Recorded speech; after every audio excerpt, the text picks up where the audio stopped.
An old book. Book about witchcraft. You're listening to the Whitewood Podcast, a show about mystery schools, the occult, and witchcraft. Would you like to have a look around? Why have you come to Whitewood? Well, because I'm interested in witchcraft. I'm your host, Nate. Come with us as we delve into the history, techniques, and backstories of these traditions and the people who practice them.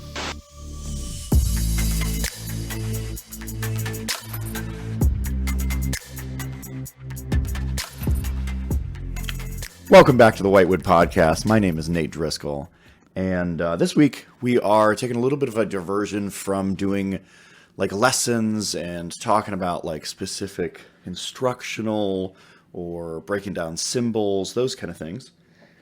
And instead, what we wanted to do was have an opportunity to talk to one of my friends and really sit down and just, talk about some of our experiences in the occult. And it's a really good time period for that for us because we just spent a long weekend with some friends who, some of us traveled, some of us still live in this area, but it was a great time to we spent like a whole weekend just doing occult shit and, connecting as a group too, just hanging out, having food, enjoying good conversations around. And so my voice is completely shot. It's completely gone at this point because we've just been spending so much time together, And right kind of at the conclusion of all that, here we are.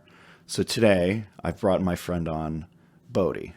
Now, Bodhi, would you introduce yourself? And yeah. Sure. My name is Bodhi. I do use the pronouns they, them. Cool, yeah. I've been practicing what I call non-mainstream rituals and held those spiritual beliefs for 20 plus years. Mm-hmm. So yeah. Yeah. And when you say what did you say? Non-traditional? Non-mainstream. Non-mainstream. I don't know if that's how I describe it, but yeah. Nothing wrong with that. So non-mainstream, what do you mean by that? Like what would you kind of consider the mainstream current versus what are you getting value out of? I think when I consider mainstream, it's something that if you were to say it like in a public place or to someone that might be a stranger, they'd be like, "Oh yeah, I know that." So you have your Abrahamic faiths. Okay, so Judaism, Christianity, Islam, and then you have other big players, like Hinduism, for example. Yes, okay, yeah. And so my path necessarily isn't of those mainstream. Yeah, definitely. So one example that I use a lot when I'm trying to kind of paint a picture is if you were at just a standard suburban barbecue and you're just sitting around having a hot dog with some random suburbanite and you mention something, you're going to have one of a couple of reactions. And I like to gauge where we're at based on which reaction I expect to come out, right? Right. So you got the things where it's the super mainstream stuff. I say Hinduism, you have some mental image, exactly kind of what, you might not know what it is because you haven't done it yourself, but you know what that is, right? So if I say meditation, they're like, oh yeah, I know what this person's talking about. Then you got the things where they're a little bit they're socially acceptable, but they're also kind of considered to be a little kooky. If you get really into your horoscope and astrology and those kind of things, they'll know what you're talking about and they're not going to be upset with you, but they are kind of going to be like, yeah, man, so and so's crazy aunt was really into that stuff. She was all right, Right. That's going to be the reaction, Yeah. But then you also have you start to get into some of the topics where there's an aversion to it, Right. where it's well, what about tarot? Well, sure, probably 40% of people at that barbecue are going to be fine with you saying tarot. Maybe their crazy, aunt also experimented with that, But there's also probably going to be one or two people at the barbecue that are offended. They're starting to be like, no, my preacher told me not to experiment with anything like that and that's demonic. Right, so right. I'm going to have an aversion towards you now. And then there's that last category, right? Mm-hmm. Where it's I've never even heard of that. I have no idea. What is the thing that you're saying right now? Is this some strange language? So if we were using that scale, when you are describing the things that you're doing, how far through that scale do you feel like if you were just at a random suburban barbecue, you start talking about your personal experiences, where are you falling in that? Oh, now see, I've learned to tailor it, my conversation based on who I'm around. Yeah. Like I have a tattoo on my arm. Okay. And it's 3 Hebrew letters that are repeated. And so like anytime I have to get like a vaccine or, anything like that, people will ask me, what is that? Now, if I were to go into the deep dive into it, Yeah. they'd probably look at me cross-eyed. But I simply say it's a meditation that I do that brings peace. Okay. And There you go. that's where I leave it. Yeah. What it actually is one of the 72 names of God that means as above, so below. Okay. And it's taken from mystical Kabbalah or practical Kabbalah, which is Kabbalah magic. Right. So, yeah. Kabbalah with a Q for anybody who, yeah. Yeah. Well, for me, I started with Kabbalah with a K. That's awesome. That's Yeah. a good spot to start, Yeah. but it's dense material. Yeah. Yeah. And that's one of the cool things about some of the people that me and you have like met at on some of our social circles. It's like there's some people running around with like serious Kabbalah with a K kind of knowledge, and they'll Right. blow your mind wide open with the intricacies and there's just so much depth to it because it's a practice that's been developed for thousands of years. Right. And so for listeners who don't know what we're talking about here, so there's the Kabbalistic tree of life. The Kabbalistic tree of life is often spelled different ways. And it's just, if you were reading a book, depending on where you go to Barnes & Noble, you'll pick up the 5 books on the shelf that have the word Kabbalah in them, right? One of them would potentially be spelled with a Q, Kabbalah with a Q at the beginning. Right. One is probably spelled with a K, and depending on the bookstore, you might find one spelled with a C. And so there's a little bit of a distinction. They're talking about very, very similar concepts, and it's all kind of stemming from a same, like, geometric shape and like the same like traditional origin, but they've kind of like evolved into different things over the years. So like Kabbalah with a K is very much like dissecting Jewish scripture. It's like sitting down and like, analyzing like, hey, here's these specific lines and maybe the mathematical formula behind them. And this verse relates to that verse. And it's very much related to Judaism, right? Right, yes. Whereas like Kabbalah with a Q, that's where you start to see like Hermeticism get introduced. It's much more about like kind of like the magical side of stuff when we're talking about like having a filing place for the elements, or having like, I don't know, like if you look at like Aleister Crowley's work, for example, he's going to spend a lot. It's not that he never spends time talking about Kabbalah with a K, but he spends a lot of time talking about Kabbalah with a Q. Oh, yeah. So just to kind of give viewers a little, and then the C, I don't see a lot. I don't think I've ever actually ran into it if I wasn't out there looking for it. If I wasn't like typing into Google, like, hey, tell me more about this. I don't think I know it exists. I've never run into it in the seen wild, C. but I've hunted it out. Yeah. And Kabbalah with the C is just the Christianized version of Kabbalah with the K. Right. It's just those traditions are very close to each other. They're very similar. One is the, parent of the other very historically. And so some of those ideas got passed into some of the New Testament as opposed to interpreting the Torah. So very similar concept, but yeah. Right. And I mean, that stuff's fascinating, but incredibly dense. How do you get into that? How do you even start a process of that being something that doesn't just go in one ear and out the other? Because you have to like have some understanding to like get what the hell they're saying, but like it's also dense material, right? Well, it was a really interesting journey into it. I grew up in a very conservative Christian home, and I memorized a lot of scripture. We were required to memorize scripture, and so even now, a lot of that, I still remember, and I still have. But I never really fit into the Christian community. I was a little too curious. I never just accepted things by faith. And so that got me into a lot of trouble, which even further, wedge that divide so I, wouldn't, so I didn't really feel like I belonged. So once I left home, once I, turned, after 18 and left home, I actually moved quite a bit. I moved to the coast. I grew up in middle America, and then I moved to the coast. And once I was here, I could explore any church I wanted. I had this freedom, and I stayed in the Christian church, but I experienced other, if I can call them flavors, they're denominations, but I like to Was use that flavors. freedom because you were like distanced from the place of your origin? Yes. And there wasn't as much like family pressure and like people that you knew and those kind of thing? Or was it, or like, is another component of that, like you come to a different area and now like different communities have a richer, more vibrant variety of, religious groups that are out there? Was it like a population thing or? Well, part of it was the Christian church that I grew up in. They didn't belong to any larger organization. And so to actually leave the church, that particular church, it was bad.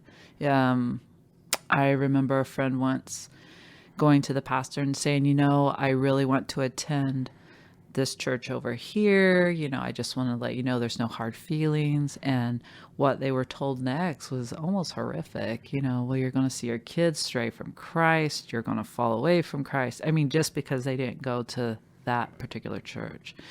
And so, there was that pressure of when I was there and growing up in that, of this was going to be my religious home for as long as I lived there, basically. Right.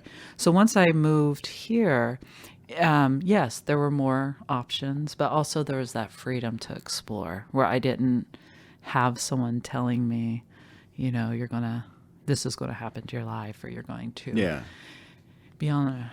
Well, there's a certain liberty of getting out, having your own space, and not having, individuals who are going to judge you and try to control how you go about your daily life, not immediately around. Right. For me, like, I currently live very close to my family. I also grew up in a very religious household, also Christian. And they live 2 blocks away.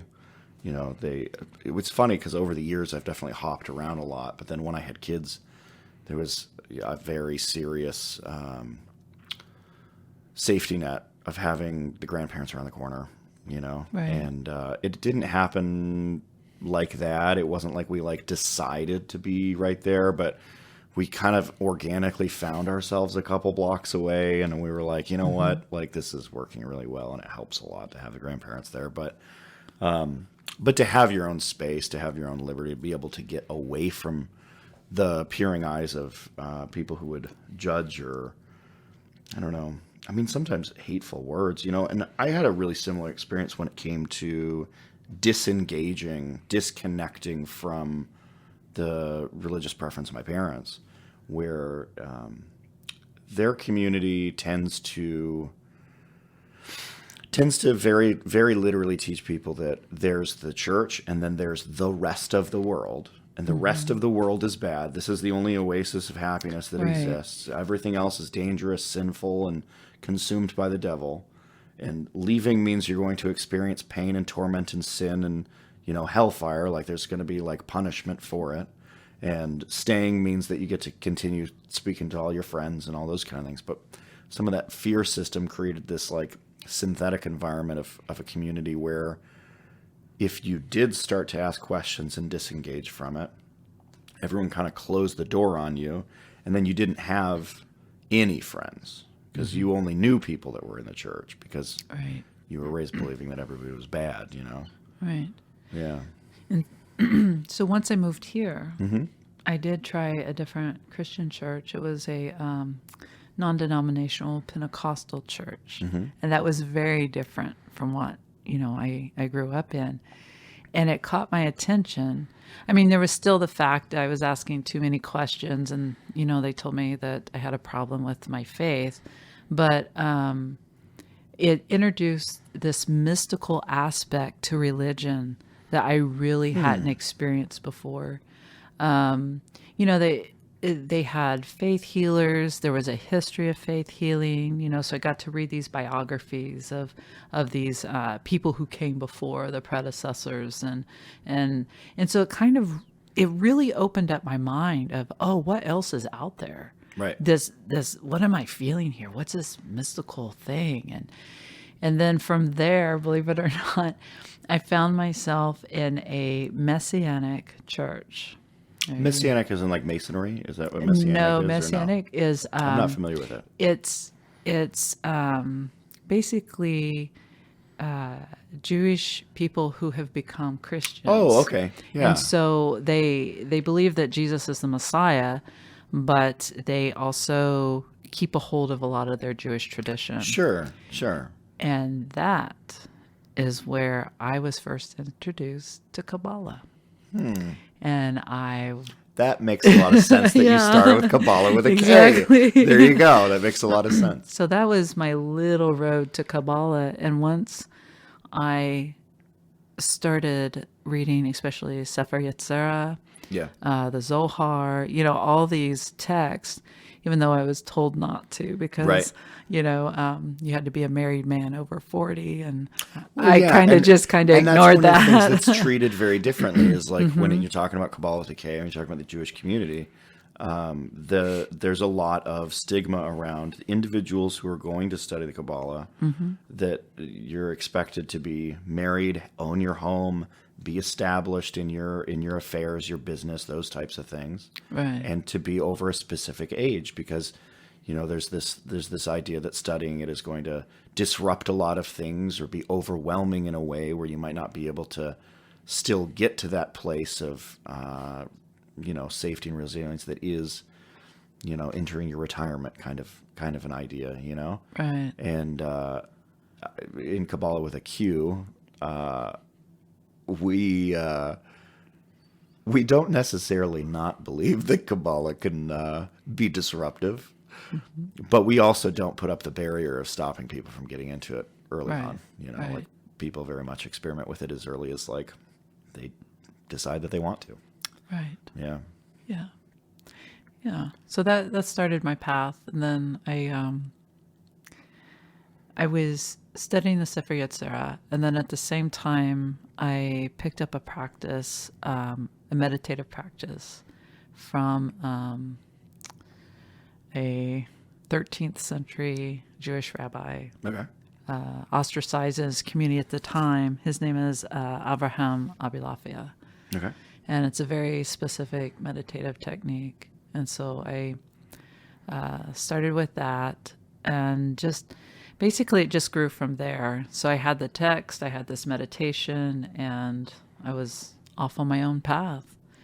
Soon I left anything that looked like an institution and Sure. started walking my own Right. path. So yeah. And that's a terrifying feeling. Especially when you grow up the way you do. Yeah. And if you're still holding on to beliefs that there's only one way to heaven and everything else leads to hell, yeah, And now absolutely. here you're trying to tread your own path. Therefore, you're Yes. off of all of the paths. Exactly. Yeah, that's terrifying. No, I felt a lot of that myself, Mm-hmm. I had a different way of coming around to it. You had a much more structured way where, as you're kind of transitioning through these phases, you're starting in one, like you were saying, mainstream religious space. Right. And then you're moving into another that's still pretty mainstream religious space. And then you're moving into another, and you're picking up little keys as you go. And then eventually you're like, fuck it, I'm going to fly, Exactly. Right. Whereas like mine was very much like, in a lot of ways, I was only aware that two things existed. I was aware that my parents' church existed and that the world that was consumed by the devil existed. There was like, that was the only two things in my mind because that's all I'd ever been taught. I'd never like met a lot of people that were of other faiths, Yeah. And I mean, we lived in an area where I remember the only person that lived in our neighborhood that was not a member of my parents' church, you Wow. know? And it was, for me, hey, now that you don't think that this thing is true anymore, there's only one other thing that exists, and it has to be this other stuff. So let's go check out witchcraft. Because, like, we were warned about these guys, Right. but the people who warned me don't seem to like accept me into their fold. So I must be one of the witchcraft guys. And then, like, you know, as you do, finding a lot of really, I don't know, surface level stuff, really fluffy stuff, a lot of stuff that really didn't have a lot of depth to it, and kind of like wading through that for a long period of time, switching from, you know, one version of occultism to another until I was like, oh, wait, this is like a bigger system that is this whole huge ecosystem of things. And I luckily found my place in that, you know, but it was a hell of a journey, you know? Oh, yeah. Yeah. So you head off on your own. Uh-huh. You're like, it's time. I have this technique that is clearly doing something. Like, what were you getting out of the technique? Like, there was some kind of effect? Yes, and it's interesting because at the time, I didn't have anybody that I could ask questions to. I soon, it was about what, 2008, I think, when I finally had someone in my life that I could ask questions to, you know, about the things that I was experiencing. But looking back on it and things that I know now about asana, pranayama, all these type of things, this meditative technique that I was using by Abhyalafia, Right. it taught me visualization. It taught me how to breathe, how positions and sitting, pretty complex visualizations. You know, you start with, you know, Hebrew letters, then you know, different backgrounds with the Hebrew letters changing into other Hebrew letters, and then you start with the permutation. So it's this whole system of things that people, that I was learning through this meditative technique that people get through like asana and pranayama. Yeah, and absolutely. dharana. Yeah. So that was interesting to discover later on. A lot of it was personal growth. I saw a lot of personal growth. And then also the connection with what I now call the divine that I never had in any other religious organization or religious experience. And I actually kept quiet. I call my practice isolated for 20 years, up until 2019 when, you know, I changed my path just a little bit. Yeah. No, I was isolated in my path. Nobody really knew what I was doing. If anybody asks, well, what's your religious beliefs? I'm like, well, I do a lot of meditation. Yeah, and that's one way to That's what I communicate do. with people, you know? Yeah. Yeah. I like a couple of things that you said. You kind of tied in this concept of the East and the West practicing something that was similar, getting something similar out of it. You have these two very distinct cultures, one that's, you know, investigating the Indian practice of meditation, and they're getting things like pranayama and asana and those kinds of things out of it, right? And then you have this other culture, the Hebrew culture. He came from a Hebrew culture, is that right? Yes. Yeah. Yes. Okay. So you have this Hebrew culture, which is more like Middle Eastern, you know, evolving out this very similar thing, putting their own spin on it. You know, like it makes sense that they're using the symbols that they really associate with, and coming to similar conclusions, having similar experiences. To me, that's the beauty of doing this, is that like it kind of starts to break down the walls in between the separate, distinct religions, and you start to just have these experiences with experience itself. Right. And one of the analogies that I've used a couple of times in the show is like this idea that like the occult gives you a passport, and it's like, well, you know, you have a home nation, but like if you want to travel around a bit, see France for a bit, like it's pretty cool. They're doing some cool stuff over there, you know. Right. And that's been a really, really powerful thing. But another thing that really comes to mind with what you were saying is your experience with like opening the door to these practices was really in the midst of what most people would consider to be mainstream religion. You didn't throw aside Christianity, like hail the devil and be given spells and fucking, you know, like a virgin to sacrifice or anything. No. Like yours was very much like this transition of like, Right. well, what is this one church doing? This one church. Oh, this is an interesting technique, and then kind of going off. That's fascinating, right? I actually call it my spiritual buffet. Your spiritual buffet. That's a good term. I love it.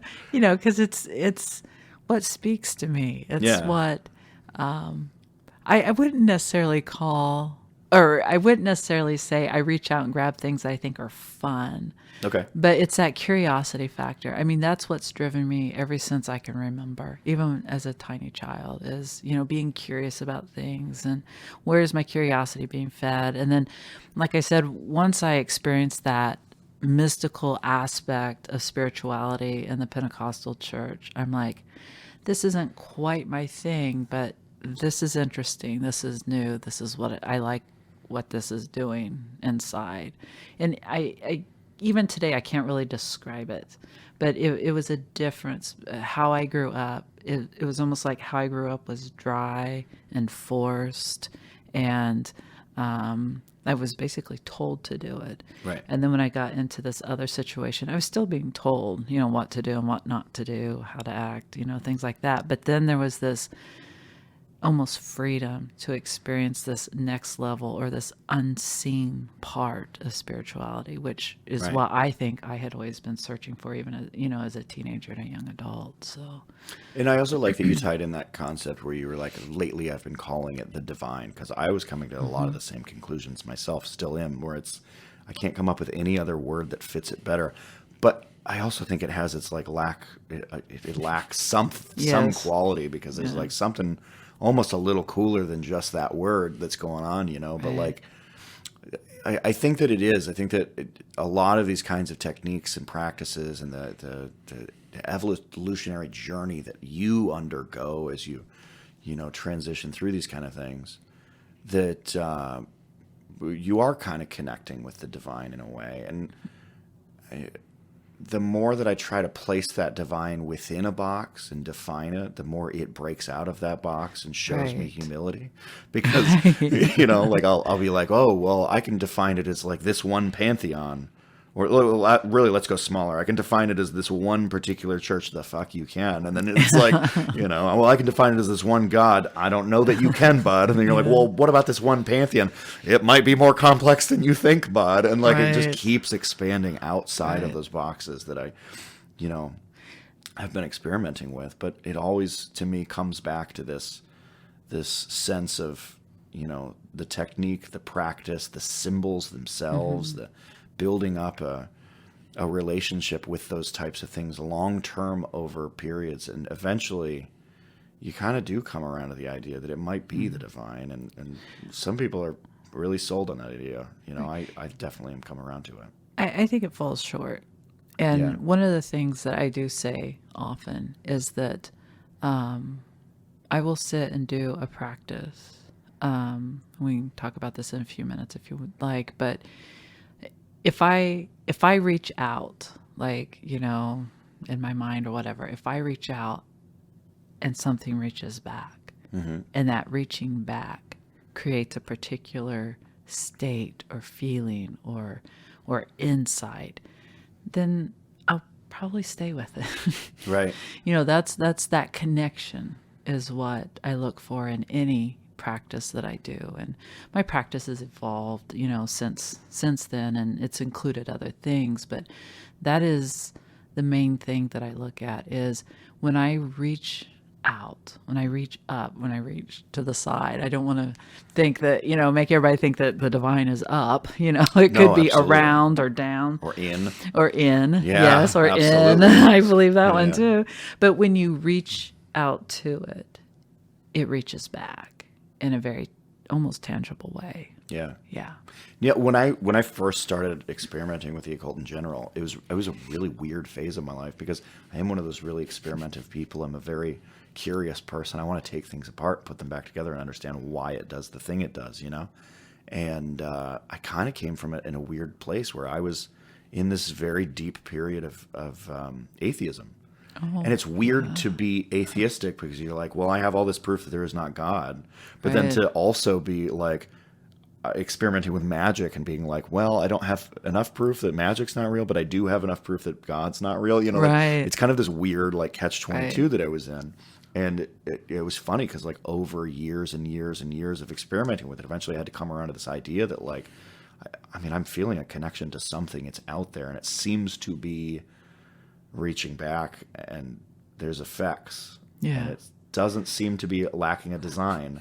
It's one thing to say I drank motor oil and there was an effect. I got sick and I threw up. Or I drank alcohol, it did something to my system, there was an effect. It's one thing to say I reached out to something and there was change. It's a whole nother thing to say I reached out to something and there seems to be design with coming from the other end of the connection. There seems to be some form of like some intelligent system that is, causing some kind of effect. For me, it's been very positive. I know a Yes. lot of people, Oh, yeah.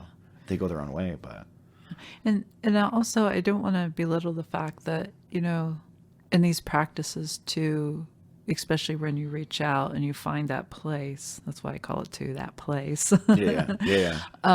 Change happens in your life. Mm-hmm. Things fall away that don't need to be there. You grow and you change personally, your emotions, your intellect, the relationships you have around you. So I think that it encompasses all that. It's not just sitting there in this gushy feeling all the time. Not to say that that doesn't happen, but it's also, like you said, the cause It's and hard effect. work. Yeah, it's hard It's work. hard work a lot. Yeah. But, I think about it a lot where if I were to take the language that I've learned to use about the experience, right? If I were to take like the word magic out of it and the word occult out of it and the word witchcraft out of it and like just took all the words out and didn't have any to describe them. And then we sat down with somebody that's having some other religious experience, whether like, let's say a Hindu individual is, having their own personal experiences, and they had to also take their language out. And we had to like come together and communicate what's happening to us. Yeah. I feel like we'd be a lot more in agreement than in disagreement, because like I really think that there's something genuine to this process that is life, that is this it's not all rainbows and sunshine. They're there though, and they're Yes. beautiful to appreciate, but like a lot of it's personal development, working on myself, because I'm a train wreck of a human being. I'm less of a train wreck than I was, 10 years ago, but, little Right. progresses. Right. But it kind of, I think it goes to show in a lot of ways why people promote and really like, I don't want to say toot their own horn, but like why people promote and do missionary efforts for their particular religious belief is because they're getting stuff out of it. It's doing something positive, and then they're going like, man, I hope other people get something positive out of whatever the fuck they're doing.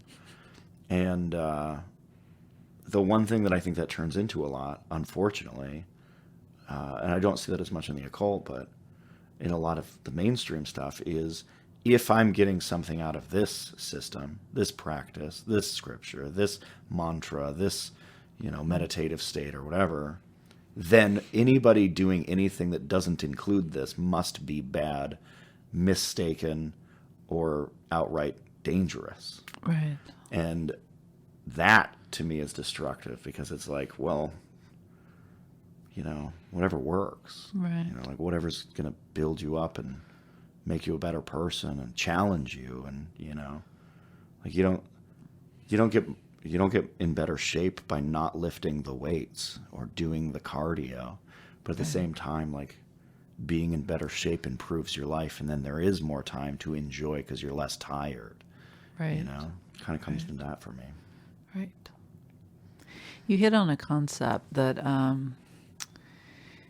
because something is different, it's less than, Yeah. which is really interesting, especially, and we can see that throughout a lot all of of the life. things. Yeah.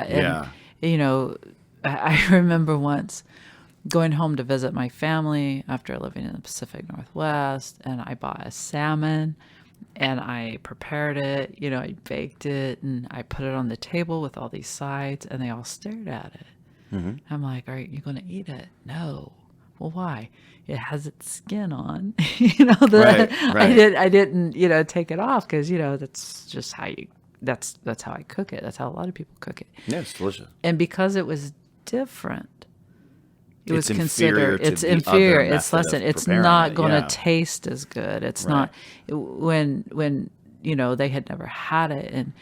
And so, I think that's one of the reasons why I'm so eclectic in my practice is because I've just adopted this thing. Just because it looks different doesn't mean it's inferior.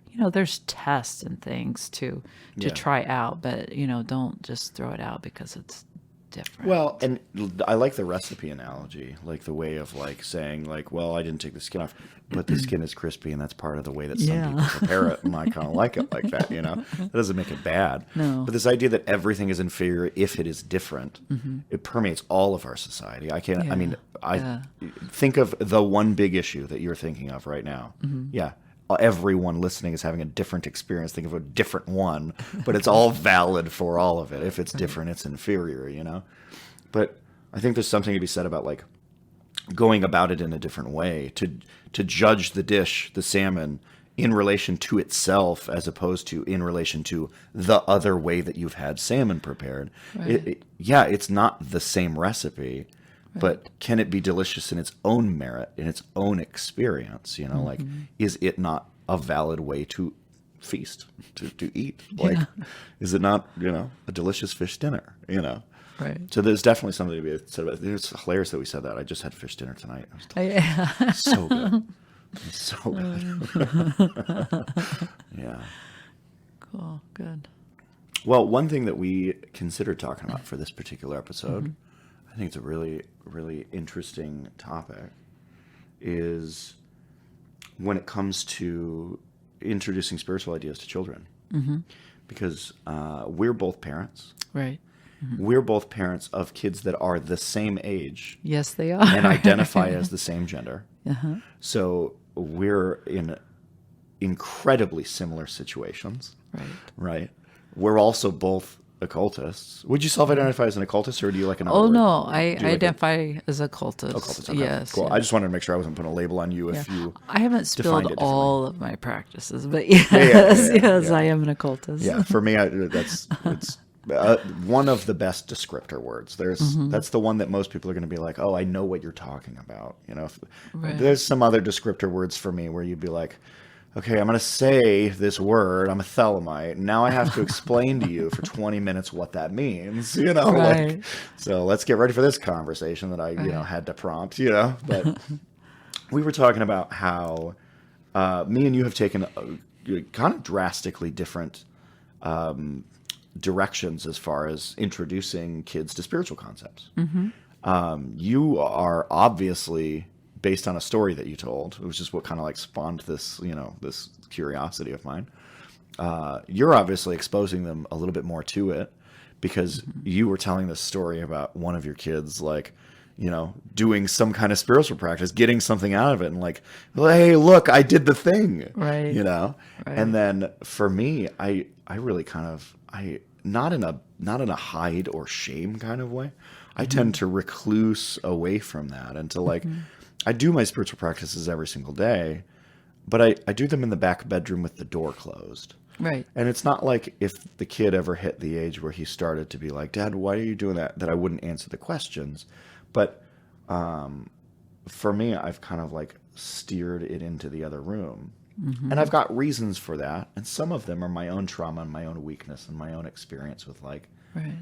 having some spiritual thing really forced on me by my parents and not wanting to pass that on to the next generation, that like trauma that I felt. But some of it's probably some of my own personal weakness, just like the fear of judgment in a way, even though it's your kids and they think you're a superhero no matter what you do, like some of that is probably for me. But you've chosen to go this other way. Right. Why? What was the motivation, and what has been the effect? What's the outcome of that? Basically, let's establish one thing real quick. I also am a Thelemite. Yep. My path has progressed beyond the Kabbalah meditation to ritual, and I consider myself a devotee of Sekhmet. And then from there, I embraced Thelema in 2019, and that's I call it the umbrella principle. Yeah. It still allows me to do the practices I've been doing, change them, modify them, according to new things that I learn. But up until 2019, I was very isolated in my practice. No one knew what I was doing except for one person that I would call and say, hey, am I completely crazy with this? And, Right. they would steer me or say, nah, keep doing what you're doing. And so my children, when I became a Thelemite, were young. Trying to remember. One was 6 and the other was 2. Sure. Yeah. And at the time, I had decided to stay home from work with our kids. And I kind of found it hard to practice some of the things with small children. And so I had the choice of, do I do these anyway, or do I just not do them until, other parent is home and can watch? And so I started investigating what it was that I wanted to do while they are around. And one was the LBRP. Oh, yeah. And there's nothing that So that it's here in the same episode. LBRP are the initials of Lesser Banishing Ritual of the Pentagram. It's a ceremonial ritual that the origins are a little bit murky. Most people, the academic belief is probably that Samuel Mathers wrote it. It was one of the individuals in the Golden Dawn, one of the founders of the Golden Dawn. And it is a very, very common ritual to have permeated through most of society when it comes to the occult stuff. Very, very common one. Right. Lesser Banishing Ritual of the Pentagram, or sometimes LRP, Lesser Ritual of the Pentagram. We're talking about the same thing. But I wanted to make sure, just in case somebody was Okay. listening and All right. heard initials, and now they're like, wait, what are those What was initials? that? Okay. We touched on it. But yeah, keep going. Okay. And then the second ritual or practice that I was doing was Liberation, Yeah. which is a sun adoration that is done 4 times a day. And when I looked at both those practices, I asked myself, how will these harm my children if they see them? Okay. Yeah. How will these harm my children if they practice them with me? And I talked to a couple of other people who had grown children, who had done, types of magic like this around their children. And after considering it for a while, I decided, yeah, it's okay. It's okay for me to step outside. They can be, right there playing in the backyard while I'm doing Liberation, and while I'm doing the LBRP. I can leave the bedroom door open. If they want to wander in, they can. If they don't want to. And what I found was they were curious. I saw a curiosity. What's Mama doing? Right. What's Mama doing? Right. And so they would watch. And then they would stand with me. And then I noticed my older son would go and get either a chopstick or a butter knife and do like the Kabbalistic cross with me. Yeah. And at one point, he goes, Mama, I don't want to draw stars anymore, for the LBRP. And I said, okay, that's fine. This is your process. It's okay. Yeah. And he goes, oh no, I want to draw, but I'm going to draw flowers instead. I'm like, okay, we'll play with that and tell me how you feel about that. So some may say that, oh, you're, forcing your religion on your children or your ideology on your children, when in fact, they've come into it out of their own curiosity of watching me do things. And now I'm watching them do their own thing, modify these things, let their curiosity lead them. I have several altars around the house. One is, of course, the Sekhmet. That's my biggest one. And then I have Gayatri and then the Green Tara. And, recently, my older son came to me and said, Mom, I want an altar too for my special things. So he understands that those are my special things, that I pay a sort of respect to these altars. And he wants one. But he has decided he's going to put on there his special things. And so I think... And what is special to a child? You know, Yeah. like, yeah. Well, so far, we went on a nature walk that he There you go. loved. Yeah. He picked something up and he goes, I'm putting this on my altar to remind me of this walk. There you go. And he did that. And that's absolutely on point, you know, like, okay, Right. you're cueing into these specific Right. things, and it's something you hold of import, Right. something you want to treasure, you know, like that's awesome. They're getting Yeah. some of the basics. You know, obviously when you start getting into like our level of stuff, we start getting really fucking weird and putting like, Right. you know, all sorts of different layers of symbols on symbols on symbols into Right. things and put And a lot of that- depth into it. But That I would never do. For one, they're children. Yeah. Two, especially my 5-year-old, he doesn't have the intellectual capability to make these decisions yet. Right. You know, his brain is still developing. So I'm not going to hide, you know, the what I call benign things. Right. You know, the other things that I do, especially the Sekhmet ritual or some of the things I do as a Thelemite, those are my own practices for, you know, for me only. Right. And that's fine. But what I do want to give them is that ability and that freedom to be curious, to try things out. Because I honestly believe that's what Crowley did when he wrote his rituals. Right. You know, we're not children, but he knew that we needed to start somewhere and then let our curiosity take us different places. Well, and I think there's something very genuine about approaching specifically ritual from a place of curiosity instead of a place of caution. Because I think that one of the things that happens, especially when people first get started, is they go out into the world, they hear how dangerous all of it is. They're like, oh, you got to do it exactly right. Don't mispronounce this word or you'll be consumed by fire. You know, like Right. there's this like Hollywoodization of like the danger of it, right? And so I'll often hear people, especially like online, where you have like some of those wannabe experts running around trying to tell everybody how this is how it, well, actually, this is how it is, you know? Right. And one of the things that has kind of struck me that I keep hearing is like, don't experiment with it at all. But like one of the things that has been incredibly beneficial for me is experimenting with it. Sometimes doing it the wrong way just to see what the right way is for me, you know? Right. Sometimes totally adapting something into a flavor that I want to work with. You know, it depends on what it is. So like, for example, LBRP, that's a perfect example of one where I started doing it wrong on purpose. So I was like, well, they tell you to go this way around the circle. I'm going to go the other way around the circle, see what happens. Yeah. Did that for a couple of months. You know, I was like, this is not fucking, it's not flowing right. Right. Started going back the right way. Oh, this works great. Okay, I'm going to do it this way from now on, you know? Or they say to do your invocations in the morning, your banishings at night, right? And so, you know, if you were doing this like a daily practice, you don't have to. A lot of people do it just before something special.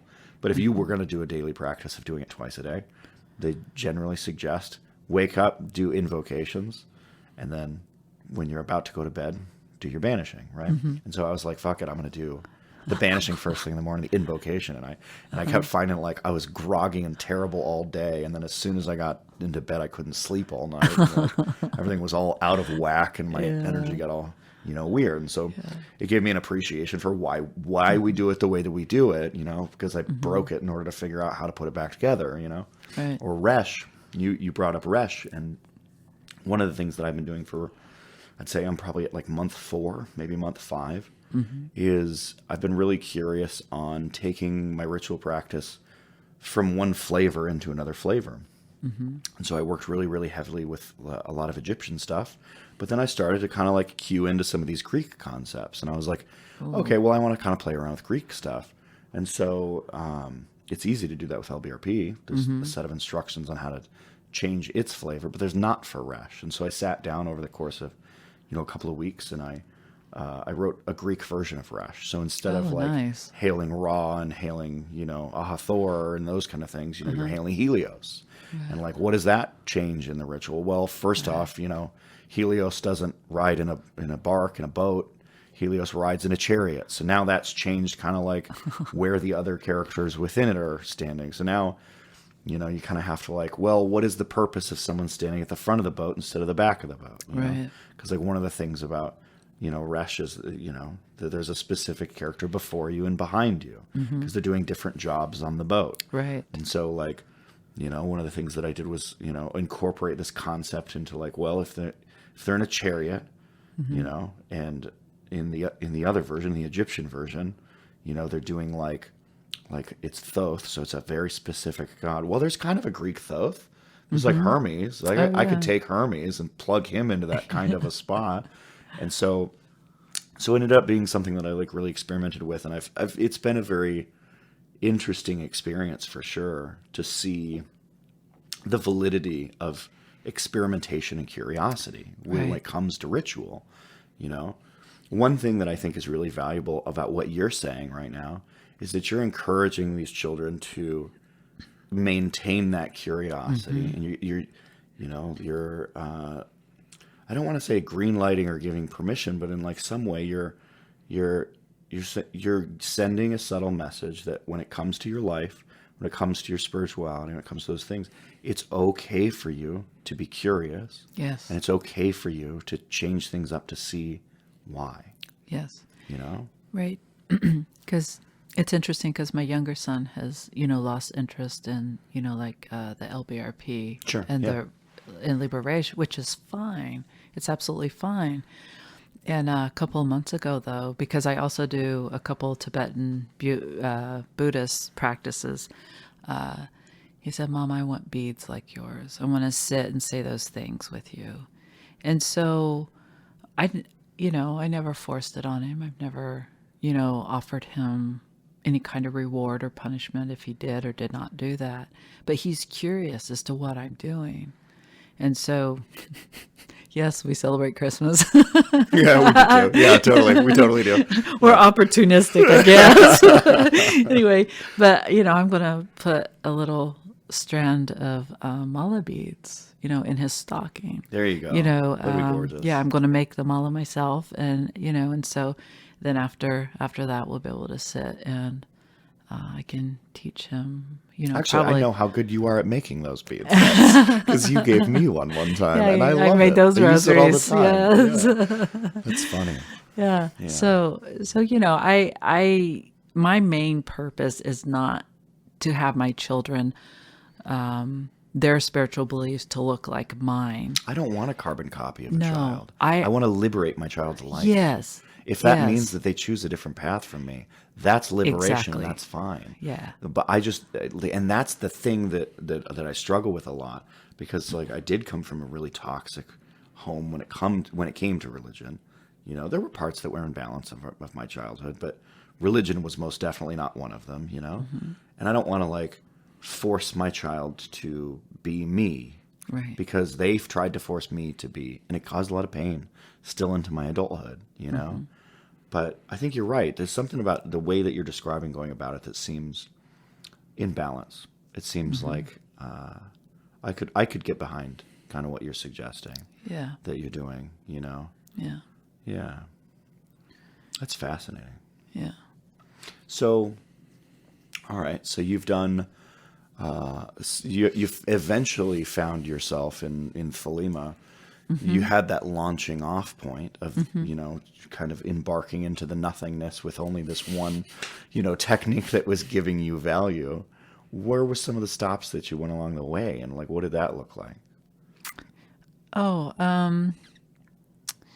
so I had been doing the Kabbalah meditative practice, those practices for, I'm trying to think here real quick. So that was 11, 12, 13 years.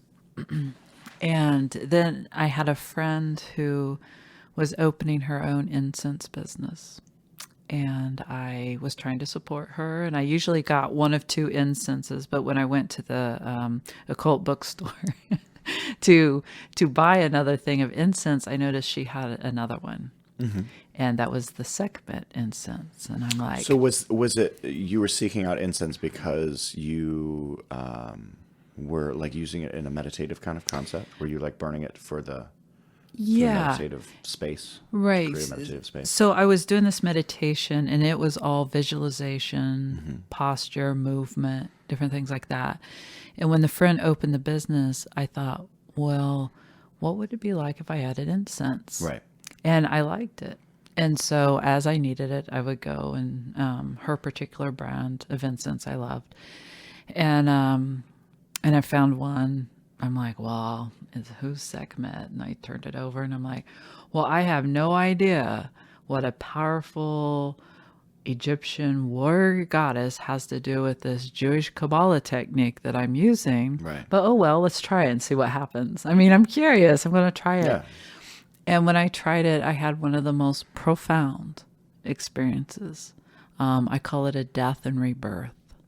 And from that first experience on, I just started writing ritual to Sekhmet, developing this practice, for Sekhmet.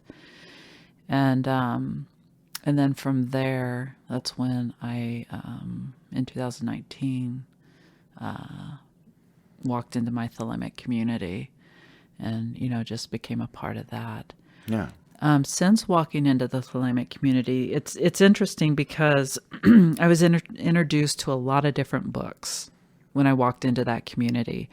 And it was almost like a kid in a candy store. I'm like, what's Goetia? Oh, what's Enochian? Yeah. Oh, what are sigils? Type of a thing. And so I was able to experiment.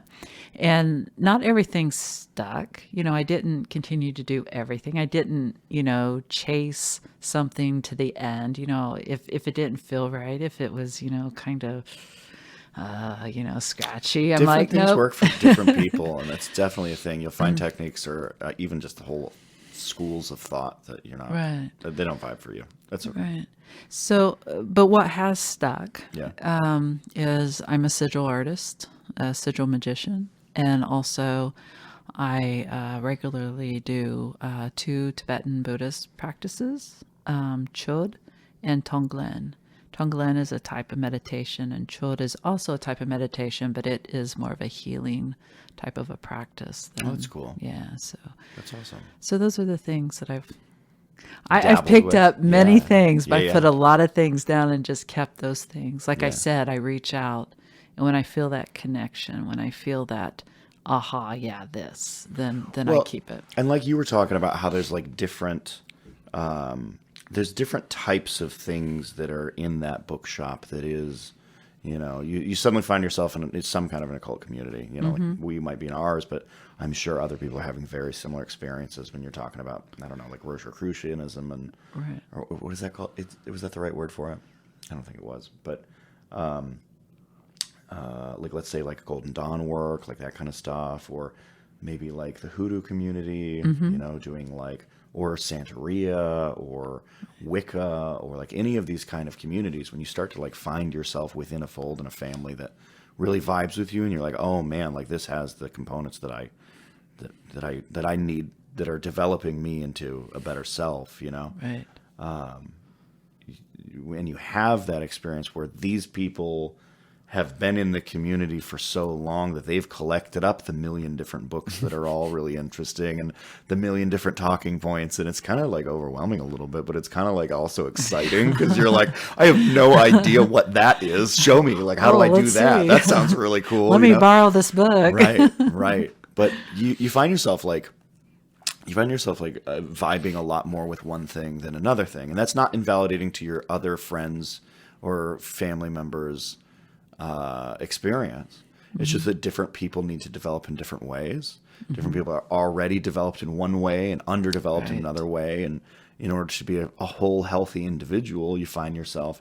And then there's something to be said about just taste, like me and you probably would cook the same. If we said like cook a chicken dinner, we might go, or the fish, I guess. Or the There's fish, a perfect there you example, go, the right? salmon, We'll go back to the salmon, Like we might come up with a different thing because our palate's a little bit more, one thing might be more palatable to me, something that maybe I'm talented at or I just enjoy, And it kind of reminds me kind of what you're talking about with your children, because the one thing that I do open up about the most is the thing that I get the most out of for me. So I not to say that ceremonial ritual magic on a daily practice is not intensely powerful thing, but for me, one of the big things that's been shaping my desire to self-identify as a Thelemite and to really continue on this road is the philosophy. I come from a lot of like that philosophical standpoint, or the examination of ethics, from like the concept of the law. Do what thou wilt shall be the whole of the law. Love is the law. Love under will. Right. What does that fucking mean? Why do so many people put so much importance on that? Yeah. It's one fucking, it's two sentences. Like, how much could you really put into that? Spoilers, lots. But there's, like, in my household, we do talk about will with the kids. Like, we still have to be the parent. I still have to be able to say, like, hey, dude, you fucked up. You need to do a timeout. I know you don't want to, but like, right. You need to do this timeout, right? But like, we do talk about will, and we talk about like these concepts of like, how does consent play into things, and how does, choosing to act from a state of love, and like, what is agape, and those types of things. Like, we talk about those kind of things on a pretty regular basis. And so I guess I hadn't really considered it, but like, the thing that I'm getting the most success out of, I do share with them. Yeah. Because it's changing me inside, like, my mind is different because I recognize the ethical and philosophical value of a system that values this thing. Right. And it's going to give them the freedom they need to Right. choose for their life. Yeah. Right. Yeah. And one thing that has been really fun is to see kids of magical households interact with kids of regular households. Oh, I've got a couple stories about that if you want. I do want to hear them. Okay, I can't remember which story I told you earlier about the kids, but I'll tell you two that we went to a store. We went to a craft store, and the first one is he was only 2. My youngest was 2, and we went to the craft store. And this one particular craft store had all these different kinds of candles, cultist and candles. I mean, it's synonymous, right? I mean, I've got a whole shelf.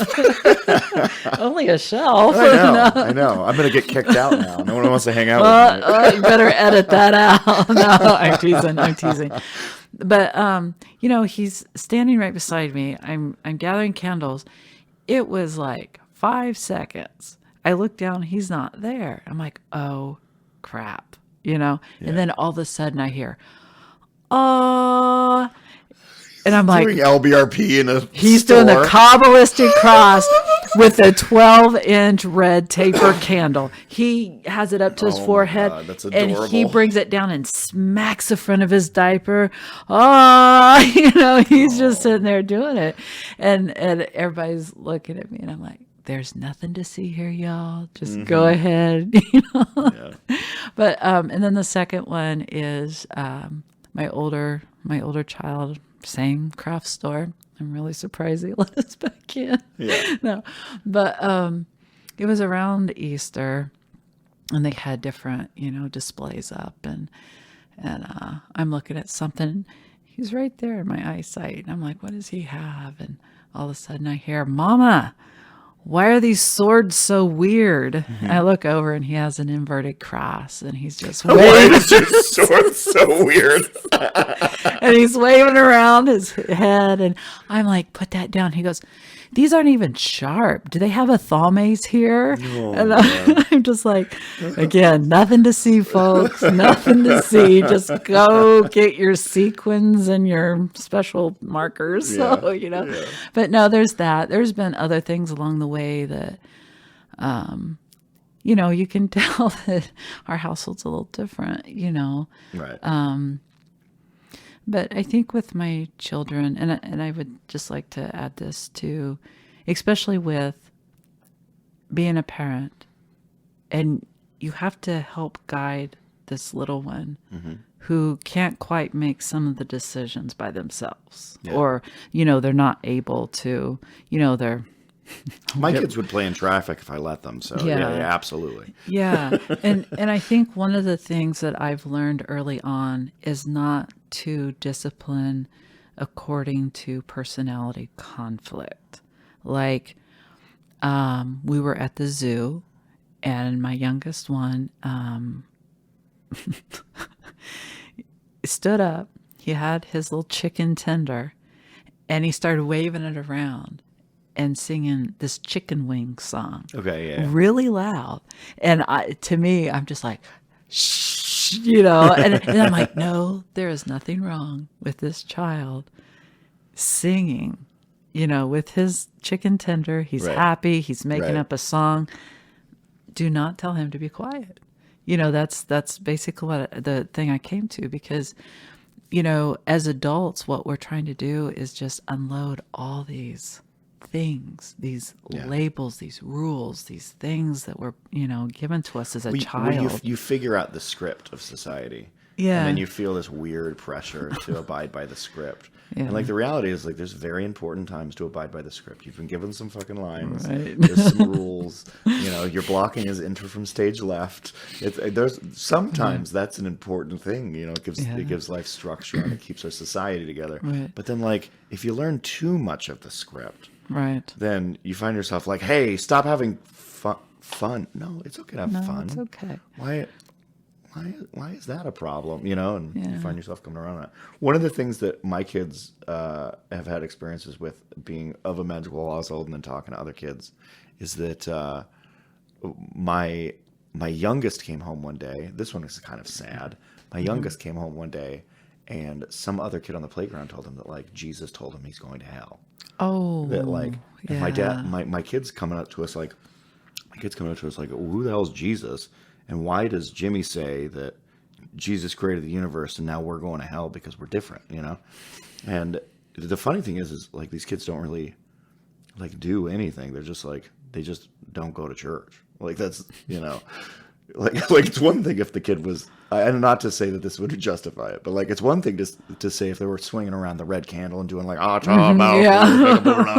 okay, like, I see why, Jimmy's a little upset. He's never seen anything like that before, but, like, our kids aren't doing any of those kind of things. They're just running around the playground, And then the other one that happened was the oldest one. At one point, he was on the playground trying to talk to this kid.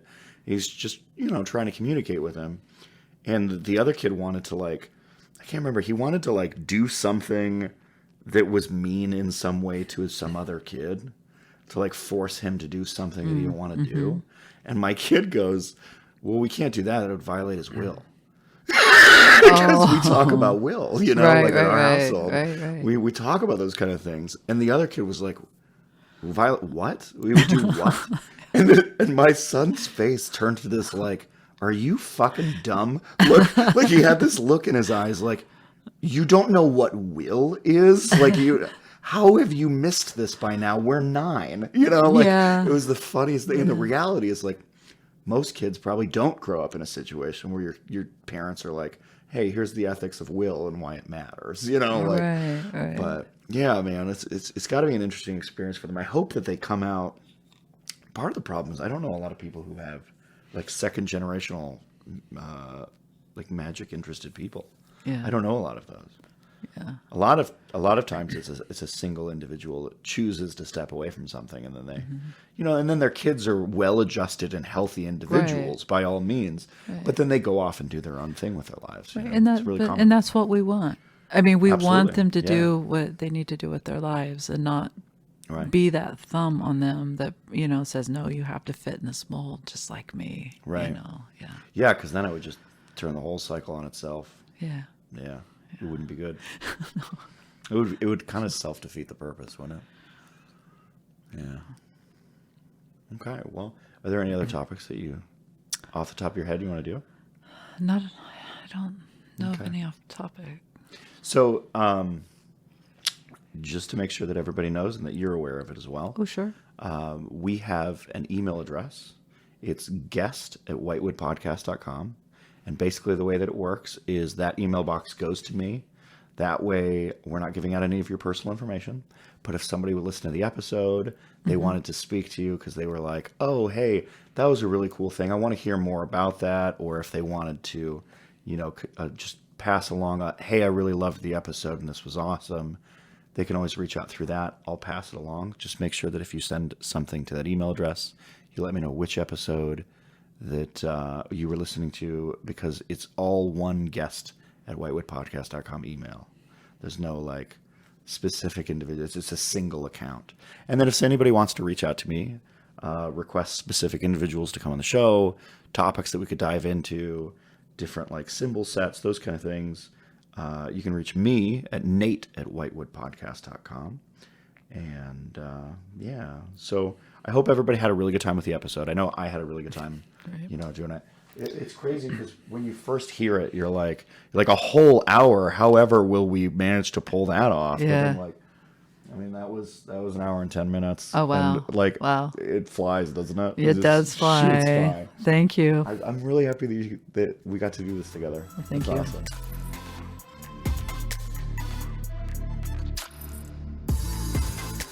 Thanks for listening to the Whitewood Podcast. This show is made possible by our Patreon members. You can find us on Twitter at Whitewood Show and on Facebook at Whitewood Podcast. For links to all our social media and information about our Patreon, visit us at whitewoodpodcast.com.